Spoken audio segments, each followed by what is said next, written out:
I loved everything apart from the learning at school. That's quite a big part of school. Yeah. Joel, if you went back to school, how would you live differently? Ooh, I would live quite differently, for sure. I loved school. I loved everything apart from the learning at school. That's quite a big part of school. Yeah, the main part of school, you could say. But I loved being in class, and I loved my mates being around, and it was a blast. I loved school. And I grew up as a Christian. I grew up in church. I was a church baby, as they say. Went to church from day one. And I pretty much went every Sunday. I went to youth group as well. And I definitely believed that God was real. And I loved Jesus. But when I went to school, I had a real desire to fit in, to be cool, and to be popular. Like a massive desire. And I think that's the inmost desire of any person, is to be accepted. That's what we all want. And I felt as though to be accepted, I would have to pretty much abandon my faith, or at least be dishonest about it, and not really tell people that I had one, or definitely not live out like it. And I knew Jesus was real, I knew God was real, but the desire to fit in was stronger than the desire to live for Him, I'd say. And this meant that, I would do things which would try and make people laugh a lot, as little as that, or maybe get involved in things which I thought people would think I'd cool for doing, like smoking, things like this. And I think it's a common issue which everyone faces.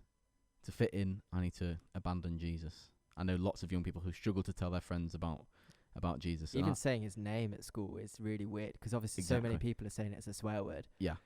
Almost saying Jesus unironically is actually really, really hard sometimes. Or even just saying church. Yeah. Like I go to church. It's a really weird thing. Absolutely. I remember once I've got one on a similar band here. Mine's got a HWLF wristband on here, which means He would love first. I had one once when I was in like year 6, which was WWJD, which I'm sure you've all heard of. What would Jesus do? And I remember wearing it and thinking, yeah, like I'm going to wear this and own my faith. And then this really cool lad came up to me, like 2 years above me, said, "What does that wristband mean?" And I was like, nothing. And I was just like, so scared I couldn't own it, Yeah, I was so scared, because I thought, if I say that I'm a Christian, if I live like a Christian, I'm going to be rejected, and I'm not going to be accepted. I'm not going to be cool. Yeah. I'm not going to be popular, and my life is going to be over. Yeah. And if looking back now, that could not be any further from the truth. I think one of the biggest lies which young people believe, and which I certainly did myself, is that if I live for Jesus, I will be rejected. And growing up and now being an adult and looking back, the sort of person who I want to be friends with, sort of person who I want to hang out with, is someone who is a lot like Jesus. If you look at the fruits of the Spirit, they're the characteristics of Jesus: love, joy, peace, patience, kindness, many more. Self-control, Joel. Self-control. Very important one. Gentleness. Gentleness. These are all the characteristics of Jesus. Now, I want to be friends with someone who is loving and kind and patient and gentle. Like, that is someone who I want who I would like as a friend. 100%. And if you live for Jesus, that's the way that you start to live. People think that living for Jesus looks like just like going around speaking about him all the time. It doesn't look like that.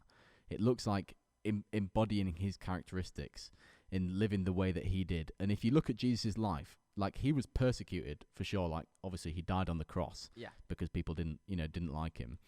But also, when he went from town to town, he like transformed people's lives. Like, he polarized people. People loved him and lives were transformed by him. Also, people hated him and wanted to kill him. And not that that's going to happen in your school. I don't think anyone's going to want to kill you for living like Jesus.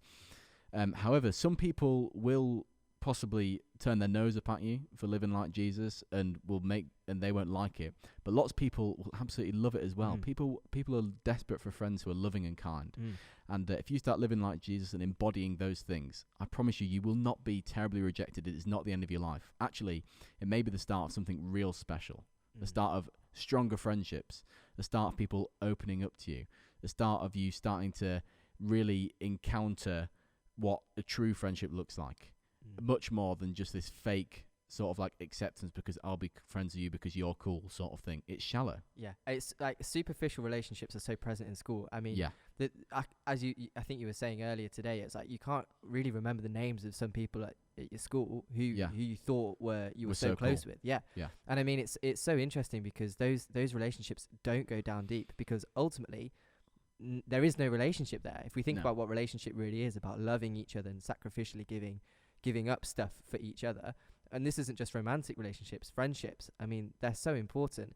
And then thinking, being a Christian in school and showing that kind of love to someone is so countercultural, and it's so different to the sort of love that we will receive back from the world, because that level of friendship is so superficial, so shallow. Absolutely. And it is so different. And I think that there's this like so many people just crying out for like wanting that level of intimacy with friends and wanting that deep relationship with people. Absolutely. It's, as I said, like everyone just wants to be accepted. Everyone wants to be loved. Everybody wants to be, you know, someone who someone's friends with. Everyone wants that. And ultimately, we try and find it in people, when actually we find that in Jesus. You know, that level of acceptance where they see absolutely everything of who you are and they still accept you. That's what Jesus does for us.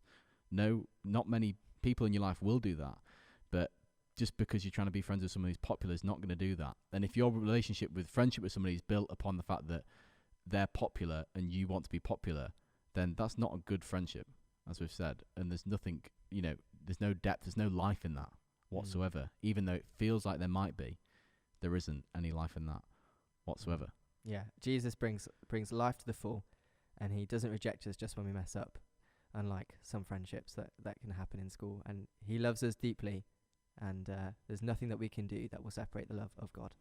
So if I was to go back to school now, I certainly would live more for Jesus and less for popularity, because I know that actually life to the full is living for Jesus, not in being accepted by friends who are just friends with you because they're popular. Absolutely. If you found this video helpful and insightful in your walk with Jesus, then please do give us a like. Put a comment down below for some topics you want us to discuss or something that you would like to add to the conversation. And it'd be amazing if you subscribe to see what other videos we've got coming out on Redefine.